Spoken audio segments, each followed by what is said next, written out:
Hello, welcome to Philosophy15. We're back.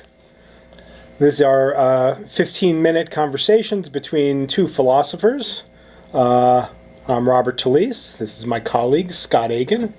We are the authors of the book, Why We Argue and How We Should, which is now in second edition. Yeah, brand new second edition that's expanded with all kinds of new stuff in it. And available for purchase and for assigning to your classes. Today we wanted to take up one of the issues that gets covered in the new edition, or gets discussed in the new edition of Why We Argue, which is what's called the Fallacy Fallacy. And we wanted to connect this distinctive kind of fallacy to a topic we've discussed in earlier episodes of this program, a problem that we call the Owl of Minerva problem. But Scott, why don't you get us going with the Fallacy Fallacy? Yeah, so the Fallacy Fallacy is a unique kind of fallacy. And it's a kind of an ironic fallacy, which is you'd think that in learning logic, you get better at reasoning. And for the most part, you do. You can process things, you can make things explicit, you're open to different kinds of corrections, but learning logic makes a certain kind of error of reasoning possible. You wouldn't be able to make this fallacy and create this fallacy if you didn't know logic. And it effectively runs like this, that you, in looking at someone else's argument, you detect a fallacy, perhaps a false dilemma, or perhaps that they've strawmanned an opponent. You point out the fallacy and then say that they're wrong on the basis of the fact that they've committed this fallacy. The problem, though, is that it's entirely possible for them to be right, but have reasoned terribly on their way to that conclusion. Consequently, the Fallacy Fallacy is a fallacy. It's a fallacy of identifying a fallacy and then inferring that the conclusion is false. So the problem is that, and the great irony of the Fallacy Fallacy is that it arises precisely because of the fact that we've been fastidious about trying to chase down bad reasoning, and in being fastidious about chasing down bad reasoning, we make a unique kind of bad reasoning possible, the Fallacy Fallacy. And so let's just think of it sort of more formally. So the Fallacy Fallacy is committed when somebody reasons as follows. Right. And it's a dialectical fallacy, right? Remember, it's about assessing another person's argumentative performance. So the Fallacy Fallacy runs as follows. You say to your interlocutor, your argument for P instantiates a fallacy. Therefore, P is false. Now, interestingly, somebody committing the Fallacy Fallacy can be properly detecting the fallacy in his interlocutor's argument, right? It can be true that the interlocutor's argument for P instantiates affirming the consequent or some other sort of standard kind of formal fallacy. It just doesn't follow from the fact that the reasoning is fallacious that the conclusion is false. That's right. And you can see it in plenty of cases where, say, for example, the God existence debates. Knocking down all the existence for the arguments for the existence of God does not show that God doesn't exist. That's right. Showing that they're all fallacious and all bad instances of reasoning doesn't show that he doesn't exist. It just shows that all the arguments stink. Right, but isn't there, sometimes it's good to try to give an account of why a fallacious piece of reasoning gets its hold on us. Yes. That requires extra work, though. Good. Right. So I suppose that part of what accounts for the prevalence or the frequency with which one encounters the Fallacy Fallacy is a conflation between the assessment of the truth of a proposition and the assessment of a person who is asserting that proposition's justification. That's right. So the Fallacy Fallacy is committed when one mistakes an assessment of the asserter's justification or warrant with an assessment of the truth or the truth of what she said. That's right. And notice, by the way, that the Fallacy Fallacy rides piggyback to a thought that sometimes is actually pretty appealing. And it would be something like this. Were that proposition true, we would have good reasons for it. Right. So there's kind of like a skeptical induction or something that's exactly that runs behind. Where you'd say something like absence of evidence is evidence of absence, lack of bad arguments or lack of good arguments for P is actually a good argument for not P.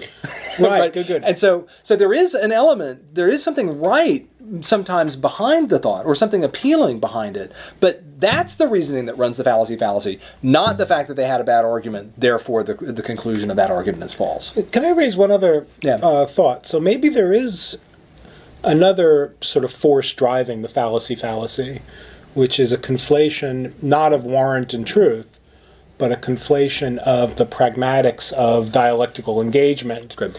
And something like the sort of episteme or the assessment of something that's said. So one might say, well, what drives what the committer of the fallacy is guilty of is not keeping distinct an assessment from the perspective of a standard and, I should say, perfectly warranted dialectical norm, which is assert what you know. Right. Right? Yeah. And so when someone commits the fallacy, they are criticizing or holding to account an interlocutor for asserting something that the interlocutor doesn't know, or let's say maybe the norm is assert only what you can demonstrate or something like this. Yeah. So the fact that the argument contains a fallacy shows that the interlocutor has sort of violated some rule of good dialectical exchange. The interlocutor has asserted something that he can't demonstrate, Right. and perhaps for that reason doesn't know, right? Right. Good. What the fallacy committer, where he goes wrong is he thinks that shows that the person has said something that's false. Right. And I think that it looks like there might be a scope ambiguity that happens there, right? Where you'd say, once you've shown that the reasons for P are no good, you don't get to assert the P. So don't assert or no assertion that P. That gets confused with assert that not P, right? So there's a kind of a weird ambiguity that happens between I don't believe that P versus I believe that not P. Those are two different commitments, right? I don't believe that P means that I may not have any views about whether or not P is true or false. If I believe that not P, I'm committed to its falsity. And maybe there's a sort of an easy scope ambiguity where it looks like instead of with belief, and maybe it's with assertion, or you might say the status of it is that it doesn't have justified status. Does that mean that it has justified not status? Right. Yeah. Right, I think that seems right to me, that the criticizing the assertion on the backside of it, once you've criticized the reasons, it looks like you don't get to assert it, but that doesn't mean that I get to assert not. Right. So now it's starting to look to me, at least, that the mechanism or the engine driving the fallacy is a kind of a series of common and easy conflations, right? Yes. Of sort of first week distinctions, the distinctions that get made in the first week of an epistemology class, right? So we've got a conflation between the truth of a proposition and the warrant or justification one has in asserting it. Right. We've got a conflation between a pragmatics norm or norm of the pragmatics of dialectic and something more just straightforwardly, right, just sort of truth assessing. We've got a version of that is also sort of a conflation between assessing a proposition that's been asserted and assessing the epistemic condition of the person making the assertion. Great, yeah.